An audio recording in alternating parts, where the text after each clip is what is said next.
बिस्मिल्लाहिर्रहमानिर्रहीम। Business and tour के साथ एक बार फिर हाज़िर हैं। आज हम बात करेंगे स्टॉक एक्सचेंज के अकाउंट के हवाले से बात करेंगे। असल में एक तो मिथ ये है कि समझते हैं कि स्टॉक एक्सचेंज सट्टाबाज़ी है या इस टाइप की चीज़ें हैं और इसमें अकाउंट खुलवाना बहुत मुश्किल है। और अगर मैं कोई जॉब नहीं करता हूँ और मैं अपनी सेविंग करता हूँ तो क्या मैं अकाउंट खुलवा सकता हूँ या नहीं खुलवा सकता? तो ये तमाम सवालात के जो जवाब हैं, और मैं भी मतलब मैंने नहीं खुलवाया था और किस तरीके से अकाउंट ओपन किया, वो सारी चीज़ मैं आपको बताने की कोशिश करूँगा। तो शुरू करते हैं। देखें, स्टॉक एक्सचेंज में अकाउंट खुलवाना कोई इतनी मुश्किल काम नहीं है, और अगर आप जॉब नहीं करते, आपकी अपनी सेविंग है, पॉकेट मनी मिलती है, तो आपसे भी अकाउंट खुलवा सकते हैं। आपको बेसिकली 2 किस्म का अकाउंट होता है, उसकी लिमिट जो होगी वो 8 लाख रुपए तक की लिमिट होती है। अगर आप कोई प्रूफ़ ऑफ इनकम नहीं शो कर सकते, तो उसमें आपको 8 लाख तक की इनकम होगी, 8 लाख तक की लिमिट आपके ऊपर कैप लगी हुई होगी। अब सही है, आप इनिशियली अगर स्टार्ट करेंगे तो उसके लिए 8 लाख बहुत हैं। तो आपने क्या करना है, सबसे पहले मैंने जिनसे खुलवाया और जितने भी मुख्तलिफ़ लोगों का मैंने अकाउंट खुलवा के दिया, वो डाटसन सिक्योरिटीज़ से खुलवाया। इसमें मेरा कोई कमीशन नहीं है, और ना ही कोई मतलब मुझे इस चीज़ के वो मतलब बेनिफिट मिलेगा। बस ये कि जिस तरीके से मुझे भी किसी ने बताया था, तो इसलिए मुझे फ़ायदा हुआ, तो मैं भी चाह रहा हूँ कि मैं भी किसी को बता दूँ ताकि उसका भी फ़ायदा हो जाए। तो मैं डाटसन सिक्योरिटीज़ में मेरा अकाउंट है, और मैंने भी मुख्तलिफ़ लोगों का डाटसन सिक्योरिटीज़ में अकाउंट खुलवाया। अच्छा, उसमें एक बंदा है ज़ीशान अता, जो मतलब मोस्टली मैंने उन्हीं को कहा है, तो वो उसमें अकाउंट खुलवा देते हैं। मैं उनका नंबर जो है डिस्क्रिप्शन में डाल दूँगा। आप उनसे रब्ता करके उनसे बता सकते हैं कि भई हसन ने मतलब ये मतलब नंबर दिया है और मतलब मुझे अकाउंट खुलवाना है। तो वो आपसे कुछ डिटेल लेंगे। डिटेल में क्या लेंगे, अब मैं पहले बात कर लेता हूँ उन लोगों की जो अभी जॉब नहीं कर रहे हैं, यानी कि हम यंग लड़के जो भी जिनके पास कुछ सैलरीज़ एक इसके सैलरी मतलब पे स्लिप वगैरह नहीं है, जो प्रूफ नहीं शो कर सकते कि भाई हम जॉब कर रहे हैं, साइड इनकम है या खुद ट्यूशन वगैरह पढ़ा के जो जॉब करके पैसा कमा रहे हैं, उनकी हम बात कर रहे हैं अभी। प्रोफेशनल की तो कोई मसला नहीं है, उनके पास तो सारे डॉक्यूमेंट ऑलरेडी होंगे, तो उनको हम अभी डिस्कस नहीं कर रहे। पहले हम इस फेज़ में डिस्कस कर लेते हैं कि जिनके पास प्रूफ ऑफ इनकम नहीं है, उनको क्या-क्या चीज़ें चाहिए होंगी। एक, उनको एनआईसी चाहिए होगी, यकीनन 18 साल तो आपको होना चाहिए। अगर 18 साल की एज नहीं है तो फिर मसला हो जाएगा, फिर अकाउंट नहीं खुल पाएगा। वो फिर आप अपने अब्बू-अम्मी या किसी का भी अकाउंट खुलवा सकते हैं, वो कोई मसला नहीं है। आपने क्या करना है, आपके पास एनआईसी होनी चाहिए, आपके पास एनआईसी होने चाहिए, और आपके पास एक बैंक अकाउंट होना चाहिए। बैंक अकाउंट क्यों होना चाहिए? क्योंकि आप जब पेमेंट करेंगे तो वो आपको आप ही के बैंक अकाउंट में जो एनआईसी जिस एनआईसी से होगा, उसी बैंक अकाउंट मतलब उसी शख्स के नाम पे जो है ना बैंक अकाउंट भी होना चाहिए। तो आपके पास एक अदद एनआईसी कार्ड होना चाहिए और एक अदद बैंक होना चाहिए। बैंक आजकल डिजिटल बहुत आराम से खुल सकते हैं, ये मशरिक का ऐड चल रहा है, या आप मीज़ान में ऑनलाइन खुलवा लें। उसमें भी आपको इतनी प्रूफ ऑफ इनकम की ज़रूरत नहीं पड़ेगी, क्योंकि आसान अकाउंट में कोई नहीं। ईज़ी पैसा कभी खुल सकता है, बट ईज़ी पैसे से बेहतर है कि आप इन प्रो जो उम, मीज़ान बैंक या एचबीएल या जो भी मतलब आसानी से मतलब खुल जाए, उनको खुलवा लें। वरना आपकी मर्ज़ी, आप जिससे खुल मतलब वो अकाउंट नंबर होना चाहिए। और आपके पास क्या होना चाहिए, उसकी किसी तरीके से अगर आपको चेक बुक मिल जाए, तो उस चेक बुक का एक पेज चाहिए होगा। अगर नहीं है तो वो मसला नहीं है, वो आप अकाउंट नंबर भी उनको डायरेक्ट सेंड कर सकते हैं, कोई इश्यू नहीं होगा। तो ये आपके पास 2 चीज़ें हो गई मेन जो आपको चाहिए होंगी।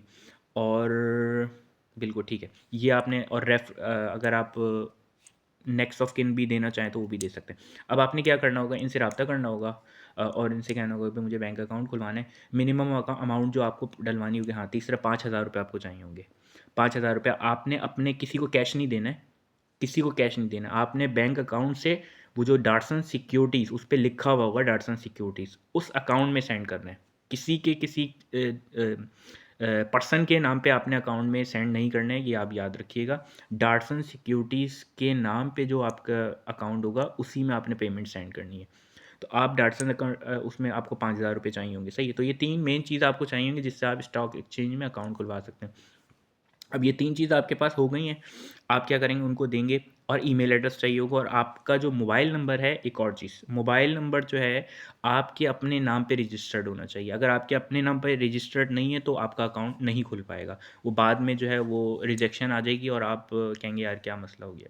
तो आप पहले ही ये चीज़ें कंप्लीट कर लें, एनआईसी, बैंक अकाउंट, और मोबाइल नंबर जो आपके नाम पे होना चाहिए, ये 3 चीज़ें आप अपने मतलब पहले कर लें, उसके बाद इनसे राब्ता कर लें कि भई ये और मतलब चेक बुक अगर आपको मिल जाए तो सही है, वेल एंड गुड, अगर नहीं है कोई मसला नहीं है, वो आप अकाउंट अपना सेंड कर दिएगा। तो ये 3 चीज़ें पहले आप कर लें, उसके बाद अकाउंट खुलाएँ। अब आपके पास ये 3 चीज़ें आ गईं, आप उनको ईमेल एड्रेस अपनी आई थिंक वालिदा का नाम भी मतलब पूछते हैं, वालिदा का नाम, ये डिटेल उनको आप सेंड करेंगे, वो एक पूरा एक मैसेज आपको सेंड करेंगे, वो उसमें सारी चीज़ें आप जो आपके पास होंगी वो आप सेंड करेंगे, तो आप उनको वो दे देंगे। अब वो कुछ दिनों बाद 1-2 दिन मेरे ख़्याल से ये 1 हफ़्ते का पूरा जो है ना प्रोसीजर होता है। वो आपको मेल करेंगे, मेल में रिप्लाई आएगा, आपने एक्नॉलेज करना होगा। उसके बाद वो फिर बायोमेट्रिक का एक प्रोसेस होगा। बायोमेट्रिक का कैसा होगा? वो कहेंगे एक लिंक आएगा एनसीसीपीआई का लिंक जो है ना, अब उसमें आपने बायोमेट्रिक करनी होगी अपने single right hand, left hand, और इस टाइप की चीज़ें आप जब वेरीफ़ाई कर लेंगे तो वो थोड़ी देर बाद आपका वेरीफ़ाई हो जाएगा। उसके बाद वो कहेंगे कि भाई आप अकाउंट में अपने पेमेंट डिपॉज़िट करवा दें। पेमेंट आप जब डिपॉज़िट करवाएँगे, मैं फिर ये कह रहा हूँ कि आपने डार्सन सिक्योरिटीज़ के बैंक अकाउंट में करवाना है, किसी और पर्सन के अकाउंट में नहीं करवाना है। इस तरीके से आप वो कर देंगे और फिर जो है वो आपका कुछ दिनों बाद अकाउंट खुल जाएगा, और वो जो 5,000 रुपये आपने उस शख्स को दिए थे, यानी कि उस डार्सन सिक्योरिटीज़ में जमा करवाए थे, वो आपके बैंक अकाउंट, मतलब वो जो वी ट्रेड का, फिर वी ट्रेड डाउनलोड करेंगे, वो बता देंगे, आप वी ट्रेड डाउनलोड कर लें। उसके बाद यूज़र नेम, पासवर्ड और पिन आ जाएगी। आप यूज़र नेम भी और पासवर्ड भी, पिन भी, तीनों चीज़ें चेंज कर सकते हैं। वो मैं इंशाल्लाह नेक्स्ट वीडियो में आपको या किसी वीडियो में आपको बता दूँगा किस तरीके से पिन चेंज करते हैं। वो पिन वगैरह आप चेंज कर लेगा, पासवर्ड चेंज कर लेगा और कहीं लिख लीजिएगा अपने पास सेफ जगह पे।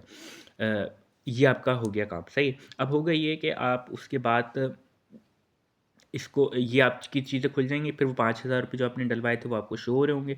उन 5,000 से आप बाय कर सकते हैं, यस, मतलब शेयर्स को बाय कर सकते हैं। अब वो फिर हम नेक्स्ट वीडियो में, या आप देख सकते हैं वीडियो कहीं बाय की होगी, आप उसमें देख सकते हैं।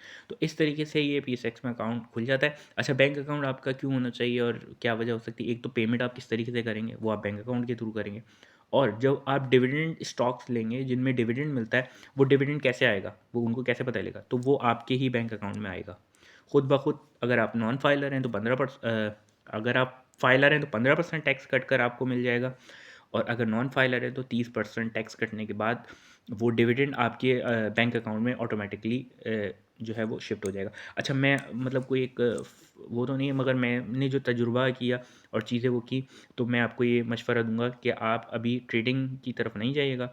सिंपल आप 2,000-3,000 रुपये जो भी अकाउंट डलवा रहे हैं, पेमेंट करवा रहे हैं।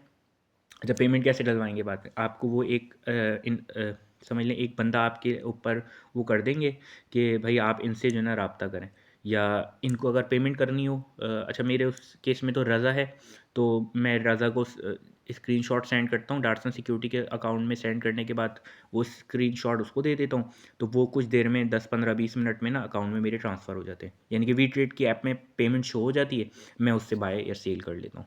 तो आपने भी इसी तरीके से सिंपल स्टेप से करना है, कोई इतना मसला नहीं है। आहिस्ता-आहिस्ता बढ़ें, जो अभी स्टार्ट करेंगे तो आपको कुछ सालों में ना समझ में आएगी चीज़ें, क्योंकि मतलब ये थोड़ा ना एकदम फ़ौरन चीज़ें समझ में नहीं आती। कुछ गलतियाँ भी करेंगे आपको, अब मैं बता देता हूँ क्या-क्या गलतियाँ करेंगे आप। आप थोड़े से पैसे ज़्यादा लगाएँगे, आप क्या करेंगे, यार थोड़ा-सा प्रॉफ़िट हो रहा है, अब इसको भेज दूँ।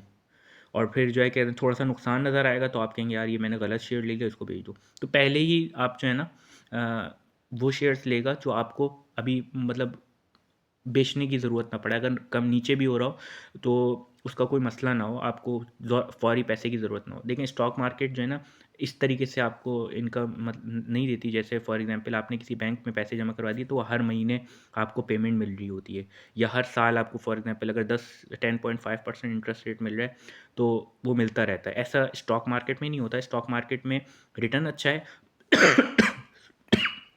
सॉरी, स्टॉक मार्केट में रिटर्न अच्छा है बट कंसिस्टेंसी नहीं है।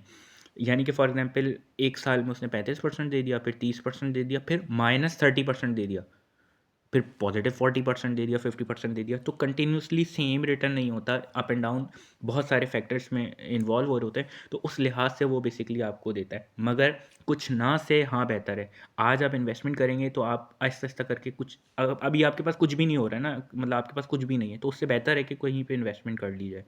तो ये छोटी-छोटी से आप 2,000 5,000 रुपए समझ लें, आपने एक बीसी डाली हुई है और उसको आप चलाते रहें। एक वक़्त के बाद वो कंपाउंड होना शुरू होगी तो फिर आपको इनकम भी अच्छी मिलेगी, और एक मतलब सेटिस्फेक्शन होती है, कॉन्फिडेंस इंक्रीज़ होता है कि यार पेमेंट एक मैं बड़े बिज़नेसमैनों के साथ एक पार्टनर बना हूँ। तरक्की करती स्टॉक मार्केट में यही होता है। अगर इंसान समझे तो यही है कि बड़े-बड़े बिज़नेसमैन्स ने अपनी कंपनीज़ खोली हैं, उन कंपनीज़ में आपको पार्टनर्स बनाया हुआ है। आपके पास जितने शेयर्स होंगे आप उतने हिस्से के पार्टनर्स होंगे, सिंपल। Thank you.